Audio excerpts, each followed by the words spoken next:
your Architectural Technologies podcast. We are pleased to have Karen Davis from ADNZ here. Welcome to the Architectural Technologist again. We've got Ethan here with us as well. Last time we talked about AI and we went through that in detail, but I had one question I really wanted to hear you talk about, and that was, is design an important part of architectural technology and architectural designers? Oh, it's great to be back, and thanks so much for having me. Well, how can it not be, right? So for a start, I think things have changed a lot over generations, haven't they? And perhaps it's different in a large architectural firm compared to a small one. But once upon a time, there were lots of large architectural firms, clear hierarchies. You might have a registered architect as the principal and a team of technologists, draftees. And I think we've certainly in New Zealand, we're worlds away from that now. So we have our own membership at ADNZ. We have some of the most incredible designers doing some of the most fantastic work in this country. They run their own practices. Maybe they've got a diploma of architectural technology and 15 or 20 years experience. They're doing the same work as perhaps somebody decades ago would have had to have been a registered architect to do, maybe, or there was a perception of that. Certainly there's a blurring of lines, there's no doubt about it.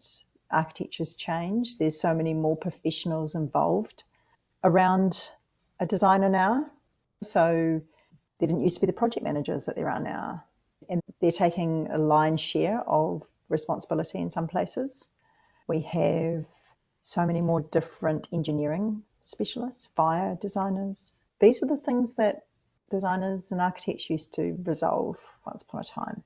So the industry has changed, and so there's much greater flexibility and need to recognise that difference and equip new graduates for a vastly different industry, which is actually also at the same time far more complex. This is a really technical environment which has a huge amount of complexity, far greater than it used to be.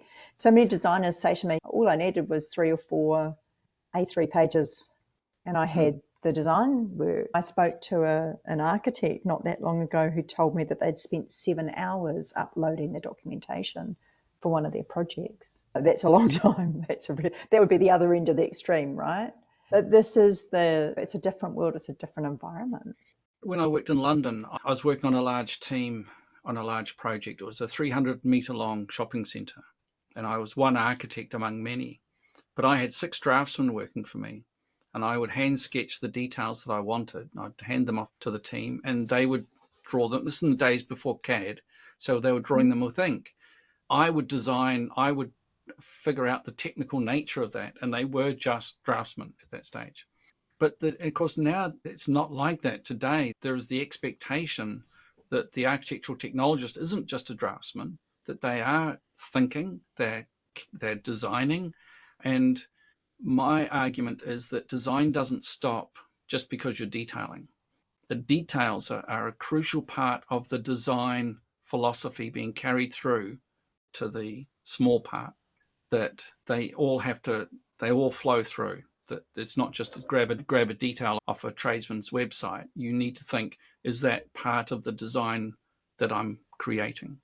So yes, there's this real blurring of information between them. And I think of the guy I used to work with a lot, a Napier architect, James. And James was a really good designer who came from the world of architectural technology first, then went to architecture school. And there was a lot of those. There's some famous ones in New Zealand. Some of our top architects have actually made that path to get where they are. I think that, for me anyway, design is an important part of architectural technology. We don't have time to cover it in the diploma.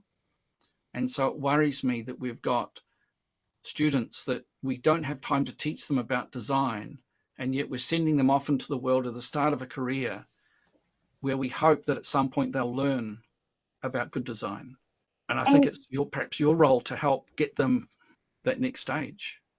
Absolutely. And I think, and conversely, and I just want to pick this up, I've also spoken to people who have master's degrees who say to me, I don't know how to put a building together. So that's the challenge, isn't it? So our organisation, absolutely. We're here. We're not called Architectural Designers New Zealand for nothing, is because we see that blurring that you've talked about. Now, we're really proud that many of our members have a really strong background in architectural technology. They're technically excellent, which makes them better designers. And they're proud to say that they're proud of that. And they are really good designers. So they'll have a Diploma of Architectural Technology, a Bachelor of Architectural Studies, a master's degree, and they're doing similar work. So what's that about? They've all come from different journeys, but they've all come almost to the same place, but not quite. Of course, there's diversity and difference across our members. And of course, many are also registered architects or have become registered architects, and more recently, sometimes later in their careers. Our wish and our desire is to make sure there's a really strong emphasis on design. What we expect of our members, of our professional members, to hit that bar to be a certified professional member of ADNZ, there is one of 4 competencies, and it's design. So it's a major emphasis of your assessment, and it's a major emphasis of our professional learning. And it is the area that we have no problem with everybody engaging in, because that's exactly what they're interested in, is design, and that's what they're wanting to be fed into to learn from constantly. It's not the only, of course, but it's absolutely critical. So design is absolutely front of mind for us. But that's not to say that it's not without that strong technical understanding. So that it's that combination.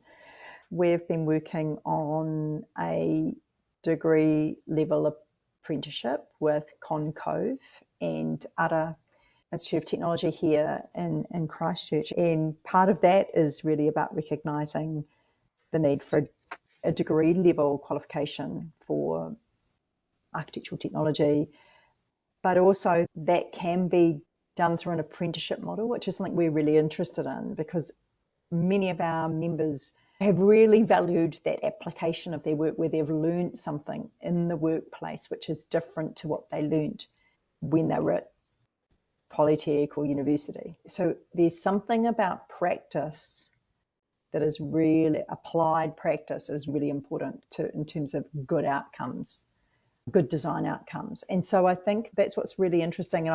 And even the standard that our teams worked on with Ara and Cove on that, number 1, design. Straight off the block, what's the standard that we're looking for? So that design emphasis is absolutely right up there, alongside history and theory and fine arts, mātauranga Māori, urban design and planning, people and environment, brief analysis, communication, professional role, structure, construction and engineering, technologies, finance and regulations, industry context and project delivery. It goes on, sustainability and stewardship. Where did I start? I started with design right from the get-go. It's fantastic that you're looking at this, because at Polytech you can teach all the technical rules. Then the student can go and build a foundation of technical knowledge, making sure they satisfy all the building regulations. But I was always worried that there's nothing for them to mop up those design things that they need to learn about. And at the Polytech, we don't get a chance to talk about professional practice. What does it mean to be a professional? Whereas what you're talking about is something that will take care of that. That'll actually start talking to them about how does a professional behave separate from just a layperson. I think that's our whole reason for being, I think, as a professional body like us is, and it's one of those things about being a home for growing professionals. I think it's one thing to finish with a diploma or a degree or a master's. There's another thing to become a professional. So how do you create that for graduates? And I think you need professional bodies like ours, professional communities, which they can join. Even as a student, you feel like there's a home here for you. You've got your home at your institution, but you've got a home beyond that. And we've created a really clear pathway for you so that you're not dumped anywhere, where professional bodies like us are a continuation of support for a graduate. And because we're building another program at the moment, which is called our Pathway to Professional program. So this isn't a qualification, but it's a support program, a mechanism where, so say if you've come out with a 2-year diploma of architectural technology and you're just starting out in the industry, maybe you haven't even got a job yet because you just haven't got a job yet, you can begin that program of support, which would probably take you from being a graduate, it would probably take you 5 years, which seems really probably intimidating, and we hope it won't be. As a student, you think, I've just done all my studying. Now you're wanting me to do something else. No, what it is, it's more of a support program to help continue to guide you toward that professional status that we hold, so that you're not left on your own and you've got the kind of markers along the way to see what, to demonstrate that either you have that competency or you can learn it with us, and it can take you on that pathway. So we can be responsible for supporting that person as a professional. You get them started at poly, which is fantastic, or at university, and we'll help them continue to grow and develop. I think that's the professional responsibility that we have as a professional body, and we want to do that. But the key is we all work together over that, right? We have to, institutions and professional bodies like us and others in the industry need to be closer together, have stronger relationships, and create those bridges. It's actually up to us to do that. And I wonder if that would help lead to more successful outcomes actually for the whole sector, for those people who are leaving and starting that whole brave new world in practice. I think we're going to have better outcomes for everybody if we put that sort of wraparound professional support around them. I think you would have much better outcomes for everybody, including the clients, once you start to change. Because when you leave Polytech, you're still really pretty young, most people. 5 years might sound like a long time. In the course of your career, it's almost nothing, because your career could be 30 or 40 years long. So it's nothing. If I look back at my training, 5 years at university, 3 years at the Ministry of Works, 2 years in private practice, and then I got registered. That Ministry of Works training was unbelievably useful for me. It was phenomenal. They always gave me a project to look after on site. They always gave me a project that was documentation, and always gave me a project that included design. You can't get that easily now. Yeah, do you know what? The minute you said Ministry of Works, I went up. So there's that golden ticket, right? That's that real support. Everyone I've ever talked to who's come out of the Ministry of Works speaks about it so fondly. It's a training ground for... It's a training ground. It was unbelievable. Yeah, really. But it probably took me 3 years before I knew how I should behave as a professional. And then another couple of years in private practice to really hone that. And that was that 5-year period you're talking about. But there wasn't that support that you're talking about because it didn't exist. I was lucky that I got these great places. I worked in these fantastic places where I had real support, real growth, and they helped me to become registered as soon as possible. I think I was registered after 3 years or 3.5 years. It was great support. It was great knowledge. Yeah, you're not the first person to share that with me. And I think that's one of my concerns, and I speak to some of our older members about this, is that if you speak to any of our members who are in their 70s, they'll talk about mentoring and supporting young designers like yourself when you came out. It was a professional responsibility to build the next generation of great designers. And that isn't there in the same way now. No. So I spoke to somebody recently who lives nearby, and she was in the office when I was there, and we were talking about me coming around and starting my job, and I said, I felt like I was all on my own. And she said, but you weren't. Everybody in the office was watching you. Absolutely everybody. So it was a whole office looking after one person to make sure that one person in every day became better and became a professional and acted in a professional way. Yeah, how do we get there? It's the bit we need to bring back, right? That pastoral, it's more than pastoral care as well. It was professional and pastoral. Nobody's going to actually let you really fall over. People had your back. Yeah, I still really appreciate everything they did for me. Karen, what you're working with Ara and the Concove, Concove. That sounds fantastic, and I'm really pleased that you're doing something like that and moving things forward, because the public has to know that someone who belongs to ADNZ is held to a higher standard, that they're worth the money that they're being paid, that they're not just somebody like a draftsman drawing what's already existing. They've got that professional qualification, they've got the professional attitude, and a lot of the public forgets how much knowledge we've got about building, construction, management, site setup. There's just so much that we know, and it disappoints me that the public thinks that we charge too much for our services. In reality, we don't. Considering how much we know, we should be charging a lot more for our services.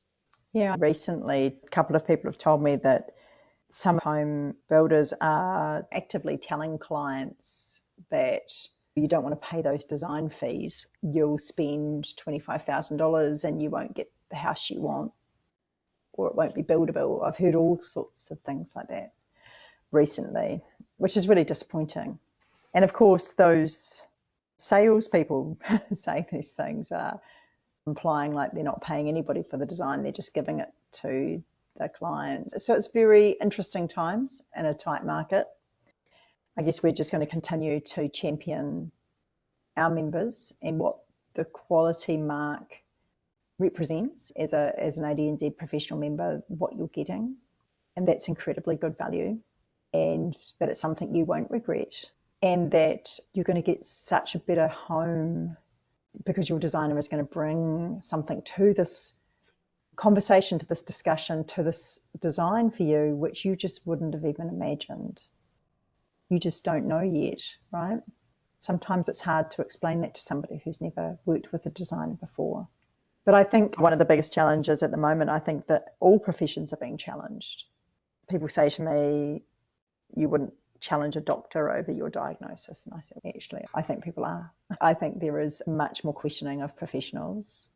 And so therefore professionals need to get much better at communicating their value as well. So that's something they've got to actively work on. And so being part of being a professional is not assuming what it is your clients know or what the general public understand of you. And it's your responsibility to always communicate really clearly and really effectively your value. And that's a skill to learn. It is. My understanding is that when people say you're too expensive, they don't understand the value. There's a great quote from Oscar Wilde. One of his characters says, "Oh, sorry, I'm late. I was arguing with a shopkeeper." The trouble with people these days, they know the cost of everything and the value of nothing. It's and like it still seems old, true. Yeah. It's like that whole, what is that? That's a bit similar, that cost of one screw, 20 cents. Cost of knowing where to put that screw to solve that problem, $250 an hour. There's so much more to the story than people understand. It's pure education, and we need to continue to educate the public. Absolutely. The public has to understand what the role of an architectural designer is, or an architect, and why it's worth the money that it is. And it's our job to make sure that that is well articulated and that designers are able to stand behind that themselves as well. And I think we're just as responsible. Karen, I really appreciate your time. Thank you very much. You've been very generous, and I really appreciate it. Thank you for joining us. It's lovely to be with you both. Thanks so much, Ethan. Thanks, Jonathan. Thank you. Bye.